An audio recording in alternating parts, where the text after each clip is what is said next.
नमस्कार, आप देख रहे हैं 5 का पंच। हम आपको आज की 5 बड़ी खबर बताएंगे।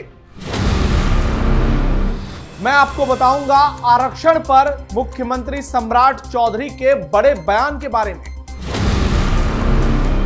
मैं आपको बताऊंगी राबड़ी देवी के हीरे जड़ित कंगने पर हो रहे बवाल के बारे में। मैं आपको बताऊंगी आरजेडी एमएलसी सुनील सिंह के खिलाफ पटना में लगे पोस्टर और किसने लगाए धोखाधड़ी के आरोप। आज मैं आपको बताऊंगी कि बिहार में बिजली मुफ्त मिल रही है परिवारों को।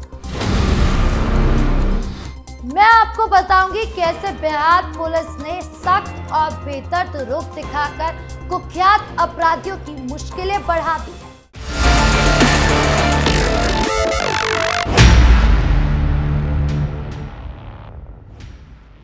सीएम सम्राट चौधरी ने आरक्षण को लेकर बड़ा बयान दिया है।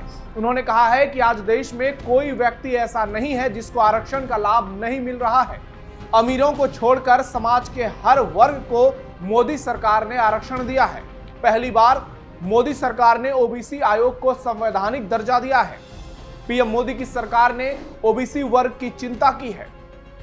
सम्राट चौधरी ने ओबीसी आरक्षण पर साफ साफ कह दिया कि ओबीसी और सवर्ण जातियों में जो लोग 8 लाख से अधिक कमाते हैं उन्हें आरक्षण का लाभ नहीं मिलेगा। सुनिए। ओबीसी में जिसको 8 लाख से अधिक मिलेगा, जो कमाता है उसको आरक्षण नहीं मिलेगा। जो उच्च जाति स्वर्ण समाज में जो 8 लाख से अधिक कमाएगा उसको आरक्षण नहीं मिलेगा। और ये भी कल तक तो स्वर्ण समाज के लोग इस देश में प्रधानमंत्री बनते थे। पहली बार जब ओबीसी का बेटा इस देश का प्रधानमंत्री बना तो स्वर्ण समाज को भी 10% का आरक्षण किसी नेता ने दिया, तो भारतीय जनता पार्टी के नेता ने दिया। दरअसल बिहार में ओबीसी और ईबीसी आरक्षण का लाभ लेने के लिए क्रीमी लेयर का निर्धारण किया गया है, जिसके तहत 8 लाख रुपए से अधिक सालाना आय वाले परिवार को क्रीमी लेयर माना जाता है। इससे कम आय वाले परिवार को नॉन क्रीमी लेयर के श्रेणी में रखा गया है और नॉन क्रीमी लेयर को ही प्रदेश की आरक्षण नीति का पूरा लाभ मिलता है। सम्राट चौधरी ने एक बार फिर से पीएम मोदी की तारीफ की है। मोदी सरकार के 12 साल के कार्यकाल पूरा होने पर सम्राट चौधरी ने कहा है कि इस वक्त बिहार और केंद्र में डबल इंजन की सरकार है और जिस तरीके से बिहार का डेवलपमेंट हो रहा है, आने वाले दिनों में बिहार एक विकसित राज्य बनेगा। सम्राट चौधरी ने कई मुद्दे पर बयान दिया। वहीं उन्होंने ये भी कह दिया कि दीपक प्रकाश को लेकर उनसे सवाल पूछा गया, क्या दीपक प्रकाश आगे मंत्री रहेंगे, तो उन्होंने कहा कि वो अभी मंत्री हैं और आगे भी मंत्री रहेंगे। राष्ट्रीय जनता दल के अध्यक्ष लालू प्रसाद यादव के जन्मदिन पर पूर्व मुख्यमंत्री राबड़ी देवी के गायक छोटू छलिया को गिफ्ट किए गए हीरे जड़ित कंगन को लेकर राजनीति गर्म हो गई। नीतीश कुमार की पार्टी जेडीयू के एमएलसी नीरज कुमार ने आर्थिक अपराध इकाई ईओयू को पत्र लिखकर इस मामले की जांच की मांग की है। उन्होंने पत्र में पूछा कि कंगन कितने में खरीदा गया और इसका भुगतान कैसे किया गया। नीरज कुमार ने इस मामले में उचित कार्रवाई की मांग की है। नीरज कुमार ने अपनी मांग के समर्थन में बयान भी दिया। उनका कहना है, माननीय लालू प्रसाद जी के जन्मदिन के अवसर पर भोजपुरी गायक छोटू छलिया, जो माननीय लालू जी के सेवा में, उनके परिवार की सेवा में लंबे अरसे से रहे, उनको राबड़ी देवी जी ने कंगन दिया। छोटू छलिया का कथन है कि ये हीरे का कंगन है। ये हीरे का कंगन आया कहाँ से, इसका स्रोत क्या है, इसकी रसीद कहाँ है, इसकी बाजार कीमत क्या है, और जो अलग अलग कानून हैं, आयकर अधिनियम 1961, बेनामी लेन देन अधिनियम 1988, धन संशोधन निवारण अधिनियम 2002 और जो विभिन्न साक्ष्य उपलब्ध हैं, उसके आधार पर आर्थिक अपराध इकाइयों पूरे मामले की गंभीरता से जांच करें, क्योंकि भ्रष्टाचार और अवैध संपत्ति सृजन करना ये लालू परिवार की राजनीतिक नियति है। इसीलिए ये कंगन किसका, किसने दिया हीरे का कंगन, इस सारी चीजों का ब्यौरा दिया जाना चाहिए और निश्चित रूप से इसकी जांच होनी चाहिए। बता दें कि लालू यादव के जन्मदिन के मौके पर राबड़ी देवी ने लोक गायक छोटू छलिया को हीरे का कंगन गिफ्ट किया था, जिसके बाद से ये पूरा बवाल शुरू हो गया। छोटा छलिया ने खुद इसकी बहुमूल्य बताया है। इसके बाद ही ये कंगन चर्चा में है और जेडीयू लगातार इसकी जांच की मांग कर रही है। जेडीयू का आरोप है कि सार्वजनिक जीवन में रहने वाले लोगों को गिफ्ट में मिली कीमती चीजों के स्रोत का खुलासा करना चाहिए। वहीं आरजेडी की तरफ से इस पर अभी कोई प्रतिक्रिया नहीं आई है। बिहार की राजनीति में विधान परिषद चुनाव के बीच नया विवाद सामने आया है। राष्ट्रीय जनता दल के नवनिर्वाचित एमएलसी सुनील सिंह को लेकर पटना में विवादित पोस्टर लगाए गए हैं। इन पोस्टरों में सुनील सिंह और उनके परिवार पर गंभीर आरोप लगाए गए हैं, जिसके बाद सियासी हलकों में चर्चा तेज हो गई है। हालांकि पोस्टर लगाने वालों की पहचान अब तक सामने नहीं आई है और आरोपों की आधिकारिक पुष्टि भी नहीं हुई है। पोस्टर में सुनील सिंह को बिहार का नटवर लाल बताते हुए एमएलसी बनने पर तंज भरे अंदाज में बधाई दी गई। इसमें दावा किया गया कि उनके खिलाफ दर्ज एक एफआईआर में एक महिला से 16.5 लाख रुपए के गबन का मामला है। वहीं उनकी पत्नी पर 23.5 लाख रुपए और बेटे यशस्वी पर 3.75 लाख रुपए के गबन के आरोप का जिक्र भी किया गया है। पोस्टर में पूरे विवाद को निशाना बनाया गया। ये विवाद ऐसे समय पर आया जब हाल ही में राजद ने एक बार फिर सुनील सिंह को विधान परिषद चुनाव के लिए उम्मीदवार बनाया। इस फैसले पर पार्टी के भीतर भी सवाल उठे। लालू प्रसाद यादव की बेटी रोहिणी आचार्य ने सोशल मीडिया पर अप्रत्यक्ष रूप से नाराजगी जाहिर की थी, जिसे राजनीतिक तौर पर इसी फैसले से जोड़कर देखा गया।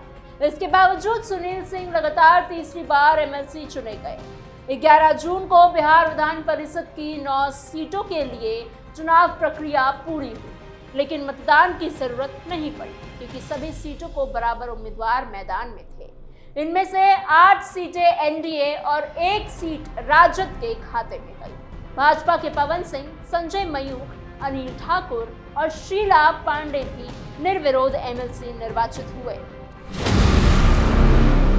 बिहार के गरीब और मिडिल क्लास परिवारों के लिए बड़ी राहत की खबर आई है।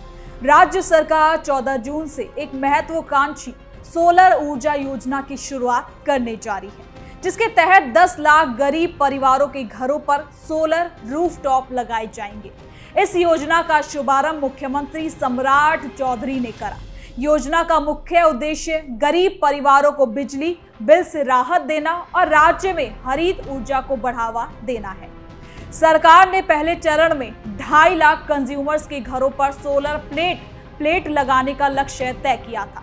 इसके लिए करीब 1512 करोड़ रुपए खर्च किए जाएंगे। ये योजना केंद्र सरकार की पीएम सूर्य घर मुफ्त बिजली योजना के तहत लागू की जा रही है। अधिकारियों के मुताबिक हर घर में लगाए जाने वाले सोलर सिस्टम से लगभग 1.1 किलोवाट बिजली का उत्पादन होगा, जो एक आम परिवार की दैनिक जरूरतों को पूरा करने में सक्षम है। ऊर्जा विभाग के मुताबिक आने वाले 2 सालों में इस योजना का विस्तार करते हुए लाखों परिवारों को भी इससे जोड़ा जाएगा। अभी एक घर पर सोलर सिस्टम लगाने की लागत लगभग 60,000 रुपए आंकी गई है। सरकार का मानना है कि इससे न केवल बिजली खर्च कम होगा, बल्कि स्वच्छ ऊर्जा के उपयोग को भी बढ़ावा मिलेगा। राज्य सरकार पहले से ही घरेलू उपभोक्ताओं को बिजली सब्सिडी दे रही है और अब सोलर ऊर्जा के जरिए बिजली आत्मनिर्भर की दिशा में बड़ा कदम उठाया जा रहा है। खबर के आखिरी में बात करते हैं पटना की, जहां पुलिस ने एक मुठभेड़ में कुख्यात अपराधी हैदर को मार गिराया। हैदर पर एसएचओ और एक दरोगा को गोली मारने का गंभीर आरोप था। घटना के दौरान पुलिस टीम ने जब हैदर को घेरा तो उसने फायरिंग शुरू कर दी, जिसके जवाब में पुलिस ने भी काउंटर फायरिंग की। इस एनकाउंटर में हैदर मौके पर ही घायल हो गया और बाद में उसकी मौत हो गई। पुलिस के मुताबिक हैदर काफी खतरनाक था। उसके खिलाफ पहले से कई मुकदमे दर्ज थे। वह एसएचओ और दरोगा पर हमला करने के लिए फरार चल रहा था। पुलिस ने त्वरित और सटीक कार्रवाई करते हुए उसे ढेर कर दिया। इस सफल एनकाउंटर से पूरे इलाके में राहत की लहर दौड़ गई। स्थानीय लोगों ने पुलिस की इस कार्रवाई की सराहना की। ये कार्रवाई उन तमाम अपराधियों के लिए वार्निंग है जो पुलिस पर हमला करके बच निकलने की कोशिश करते हैं। बिहार पुलिस अब ऐसे अपराधियों के खिलाफ जीरो टॉलरेंस की नीति पर चल रही है। आम जनता भी इस एक्शन की तारीफ कर रही है क्योंकि ऐसे क्रिमिनल्स सड़कों पर आम लोगों के लिए बड़ा खतरा बन जाते हैं। और यही नहीं, विपक्ष भी है, वो भी बयानबाजी कर रहा है, कह रहा है कि ये फेक एनकाउंटर हो सकता है, हर मुद्दे पर गोली चलाना जरूरी नहीं होता। हालांकि सरकार का कहना बिल्कुल साफ है कि अपराधी अगर सामने हो और वो गोली चलाए तो क्या पुलिस को सरेंडर कर देना चाहिए? नहीं तो फिर क्यों इस तरीके की बयानबाजी की जाती है? खैर, विकास और शांति के लिए कानून का राज जरूरी है और बिहार पुलिस इस दिशा में लगातार काम कर रही है। तो खबरों का पंच में आज के लिए बस इतना ही। कैसा लगा वीडियो कमेंट बॉक्स में जरूर बताएं। देखते रहिए कैपिटल टीवी बिहार। धन्यवाद।